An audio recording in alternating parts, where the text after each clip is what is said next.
ಎಲ್ಲರಿಗೂ ನಮಸ್ಕಾರ. ನಾನು ಪೌರಾಯುಕ್ತ ಪವನ್ ಕುಮಾರ್ ಮಾತಾಡ್ತಾ ಇದ್ದೀನಿ. KGF ನಗರಸಭೆ ವ್ಯಾಪ್ತಿಯಲ್ಲಿ 15ನೇ ಹಣಕಾಸು ಯೋಜನೆ ಅಡಿ ಹಾಗೂ SPM ಯೋಜನೆ ಅಡಿ ನಗರ ಸುರಕ್ಷತೆಗಾಗಿ ಹಾಗೂ ಬ್ಲ್ಯಾಕ್ ಸ್ಪಾಟ್ ಅಂತ ನಾವೇನು ಕಸವನ್ನು ಒಂದೇ ಕಡೆ ಡಂಪ್ ಮಾಡ್ತಿರ್ತಾರೆ ಅದನ್ನು ಮಾನಿಟರ್ ಮಾಡೋಕ್ಕೆ ನಾವು ಈಗಾಗಲೇ CCTV ಕ್ಯಾಮ್ರಾಸನ್ನು ಅಳವಡಿಸಲಾಗಿದೆ. ಈ ಉಪಯೋಗವನ್ನು ನಗರಸಭೆ ಹಾಗೂ ಪೊಲೀಸರು ಅವರ ಅಪರಾಧ ಚಟುವಟಿಕೆಗಳನ್ನು ನಿಗಾ ಇಡೋದಕ್ಕೆ ಸಹಕಾರಿಯಾಗುತ್ತಂತ ಮನಗೊಂಡು ಮಾನ್ಯ ಜಿಲ್ಲಾಧಿಕಾರಿಗಳು ಹಾಗೂ ಶಾಸಕರ ಅನುಮತಿಯಂತೆ ಆದೇಶದಂತೆ ನಾವು ಈ ಕೆಲಸವನ್ನು ಮಾಡಿರುತ್ತೇವೆ.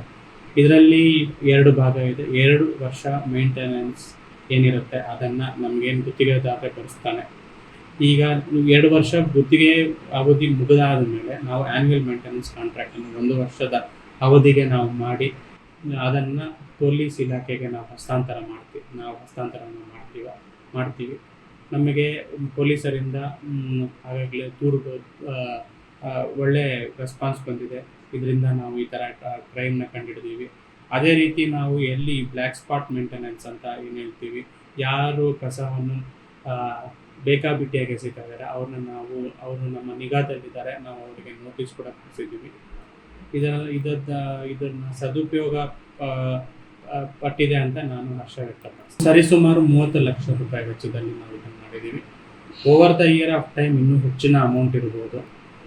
ಈಗ ಪ್ರಸಕ್ತ ಸಾಲಿನ 30 ಲಕ್ಷ ವೆಚ್ಚದಲ್ಲಿ ನಾವು ಮಾಡಿದ್ದೀವಿ. ಇಲ್ಲ, ನಾವು ಪ್ರಥಮ ಆದ್ಯತವಾಗಿ ನಾವು ಮೇನ್ ಏರಿಯಾಸಲ್ಲಿ ಮಾಡ್ತಾ ಇದ್ದೀವಿ.